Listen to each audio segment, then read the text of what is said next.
الحمدللہ رب العالمین والصلاة والسلام علی سید الانبیاء وخاتم النبیین وعلی آلہ واصحابہ اجمعین۔ الصلاة والسلام علیک یا سیدی یا رسول اللہ وعلی آلک واصحابک یا حبیب اللہ۔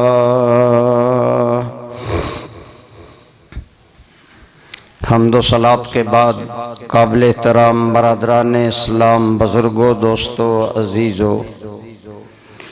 یہ ایک فطری بات ہے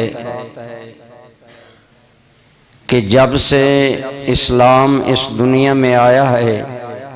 اسلام اپنی فطری صداقتوں اور سچائیوں کی وجہ سے دنیا میں پھیل رہا ہے، لیکن اسلام دشمن عناصر انہیں اس سے تکلیف ہے، کیونکہ جب حق آتا ہے تو باطل کا مکروہ چہرہ دنیا کے سامنے آ جاتا ہے، اس لیے اہل باطل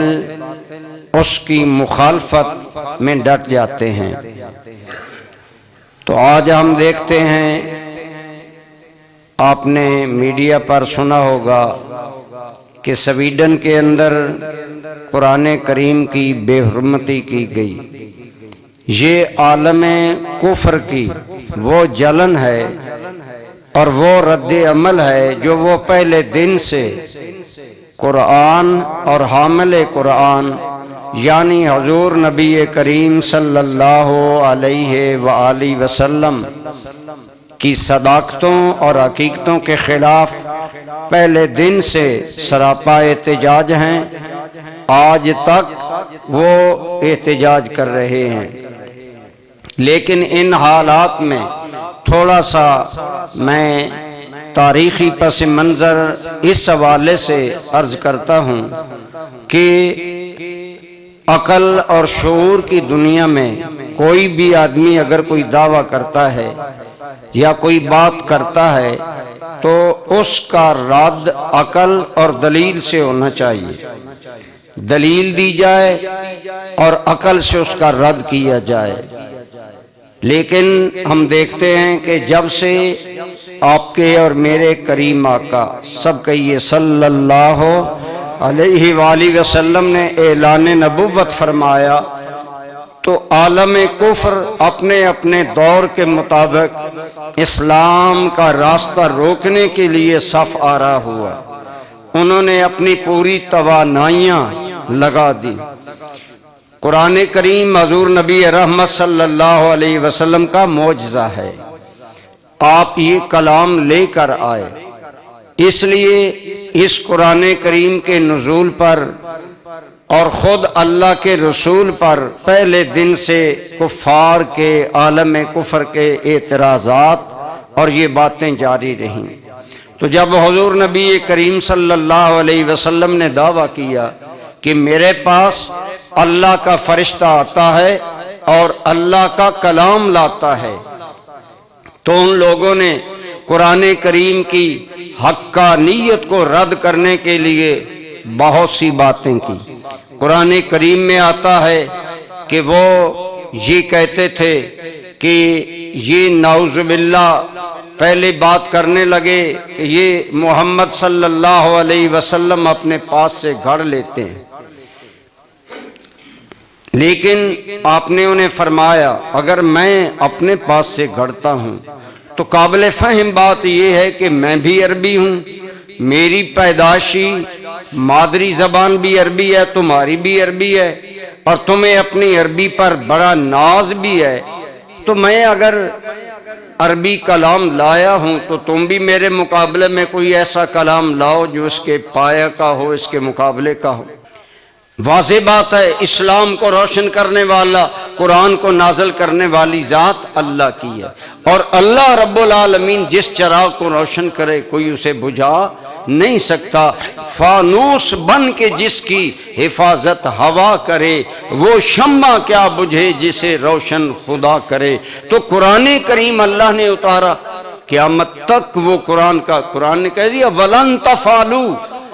ہرگز تم کبھی بھی اس کا مثل نہیں لا سکو گے۔ یہ قرآن کا ایک چیلنج ہے، ہر دور میں انہوں نے کوشش کی، نہیں لا سکے۔ اب اس ذلت، ہزیمت اور شکست اور اپنی انتہائی پسپائی کا جواب وہ مختلف طریقوں سے دیتے ہیں۔ کبھی نعوذ باللہ قرآن کریم کو جلانے کی کوشش کرتے ہیں، کبھی رسول اللہ صلی اللہ علیہ وسلم کی توہین کرتے ہیں۔ یہاں پر ایک علماء نے بڑی پیاری بات کی، فرمایا قرآن سرکار کا معجزہ ہے، اور قرآن نے انہیں چیلنج دیا کہ مد مقابل لاؤ، نہیں لا سکے، نہ لا سکیں گے۔ تو اس کا مطلب یہ ہے کہ جس معجزے کا کوئی مثل نہیں لا سکی، اس معجزے والے رسول کا بھی کائنات میں کوئی مثل انسان نہیں ہو سکتا ہے۔ یہ جہاں قرآن کے بے مثل کتاب ہونے پر دلیل ہے، وہاں رسول اللہ صلی اللہ علیہ وسلم کے بے مثل انسان اور رسول ہونے پر بھی ایک دلیل ہے۔ وہ ہر دور میں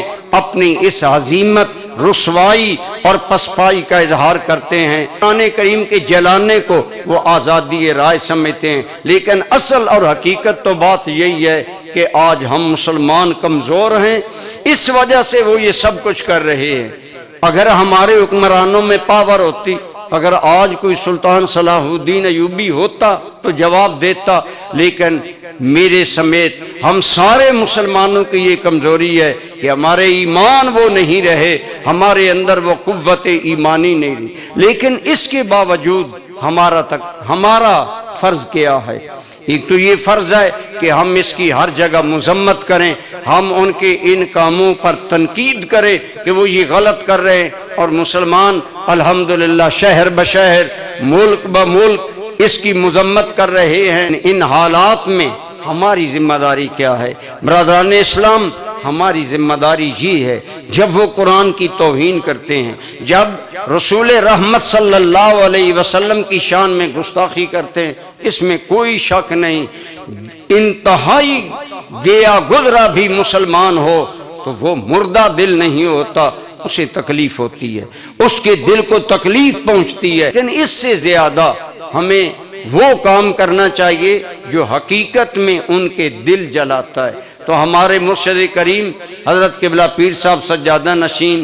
بیرشی فرمایا کرتے ہیں، وہ ایسے کام کر کے ہمارے دلوں کو تکلیف دیتے ہیں، ہم وہ کام کریں جو ہم کریں تو ان کے دلوں کو تکلیف پہنچے، اور ان کے دلوں کو تکلیف پہنچانے کا ایک ہی ہمارے پاس ذریعہ ہے کہ ان کے ہر اس ہنگامے کے بعد ہم اسلام سے مزید مضبوط چمٹ جائیں۔ آج مسجد امیر حمزہ کا یہ جمعہ کا اجتماع اس بات پر قرارداد مذمت پیش کرتا ہے کہ سویڈن کے اس لوگوں کے اس شوکیانہ عمل پر ہم لعنت بھی بھیجتے ہیں، اور ہاتھ اٹھا کر سارے مذمت کریں کہ ہم عالم کفر کی ان شوکیانہ، گھٹیا اور کمینی حرکتوں پر صدائے احتجاج بھی بلند کرتے ہیں۔ لیکن ہماری یہ صدائے احتجاج اللہ کی بارگاہ میں اگر قبول ہو تو یقیناً ہمارے لیے فائدہ مند تو ہے، لیکن عملی طور پر اس کا فائدہ صرف ایک ہی صورت میں ہو سکتا ہے کہ OIC جو مسلمانوں کی متحدہ تنظیم ہے، وہ مل کر اگر عالم کفر کا بائیکاٹ کریں یا انہیں وارننگ دے تو پھر کوئی نتیجہ نکل سکتا ہے۔ دعا کریں اللہ ہمارے مسلم حکمرانوں کو ایسی سوچ عطا فرمائے کہ وہ ایک پلیٹ فارم پر جمع ہوں، ان کی آواز میں قوت ہو، اور وہ مل کر اس کے خلاف اپنی آواز کو بلند کریں۔ قرآن باقی رہے گا، اسلام باقی رہے گا۔ یہ آپ کی اور میری سعادت ہے کہ ہم اللہ کے اس بقائے دین میں اپنا کتنا کردار ادا کرتے ہیں۔ اولاد کو قرآن سے وابستہ کرنا، اولاد کو قرآن کا حافظ بنانا، عالم بنانا، قاری بنانا، اور نہیں تو اولاد کو قرآن کی تلاوت ترجمہ پڑھنے کا عادی بنا دیں، اپنے گھر میں یہ طریقہ چلا دیں کہ ہم ایک سورت کا روزانہ ترجمہ یا کوئی بھی جو ممکن صورت ہو، اگر ہم اس طرح اللہ کے کلام سے وابستہ ہوں گے، ورنہ یاد رکھیں قرآن کریم میں آیا قیامت کے دن یہی قرآن اللہ کی بارگاہ میں صدائے احتجاج بلند کرے گا، یا رب انکم اتخذوا ھذا القرآن مہجورا، یا اللہ اس قوم نے مجھے چھوڑ دیا تھا۔ قرآن کہے گا اللہ ہمیں ان لوگوں میں سے نہ بنائے جن کے خلاف قرآن احتجاج کرے گا اور گواہی دے گا کہ ان لوگوں نے مجھے چھوڑ دیا۔ ان حالات میں ہر سطح پر ہمیں قرآن کریم کی طرف توجہ دینی چاہیے۔ دعا ہے اللہ تعالی ہمیں قرآن کریم کی طرف رجوع کرنے کی توفیق عطا فرمائے، اور عالم کفر کے ان سوکیانہ تمام قسم کے مظاہروں کے شر سے اللہ ملت اسلامیہ کو محفوظ رکھے۔ وما علیہ الا